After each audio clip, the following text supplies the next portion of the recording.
नमस्ते YouTube family. मी आज blog करण्याचं कारण एकच की जी काही माहिती नमस्ते यूट्यूब फॅमिली. मी आज ब्लॉग करण्याचं कारण एकच की जी काही माहिती मला समजते त्या माहितीच्या बेसवरती मला असं वाटले की यूट्यूब फॅमिलीला पण कळावे आणि महाराष्ट्र सरकारमध्ये जे एज्युकेशन मंत्री आहेत भुसे साहेब, मिस्टर भुसे साहेब, मिनिस्टर भुसे साहेब यांना एक कळकळीची विनंती आहे. जे आपण बोलतो की एज्युकेशन सर्वांसाठी इझी झालं आहे, गोरगरिबांचे मुलं हे चांगले एज्युकेशन घेऊ शकतील.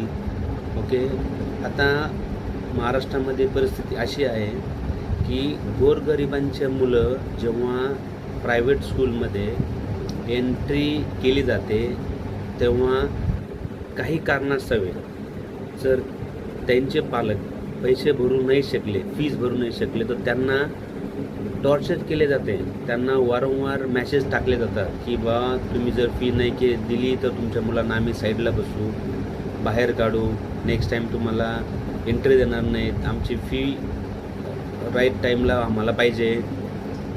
आणि काही प्रायव्हेट स्कूल तर असे करतात की जर जी काही पर्टिक्युलर डेट दिलेली आहे त्या डेटच्या नंतर जर तुम्ही फीस दिली तर तुम्हाला पर डे 500 रुपीज चार्ज केले जातात.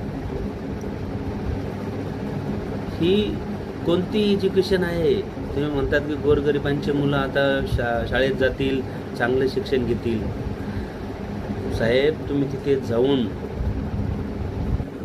इन्व्हेस्टिगेशन करायला लावा. हे गोरगरिबांचे हेळसांड करतात. गोरगरिबांना जर टायमाला जर फीस नाही दिली तर त्यांचे पूर्ण इज्जत काढतात हे प्रायव्हेटवाले. प्लीज मला फक्त एवढी विनंती आहे की भुसे साहेबांनी, मिनिस्टर, एज्युकेशन मिनिस्टर, डिसेंबर 2024मध्ये जे पदभार स्वीकारलेला आहे त्यांनी प्लीज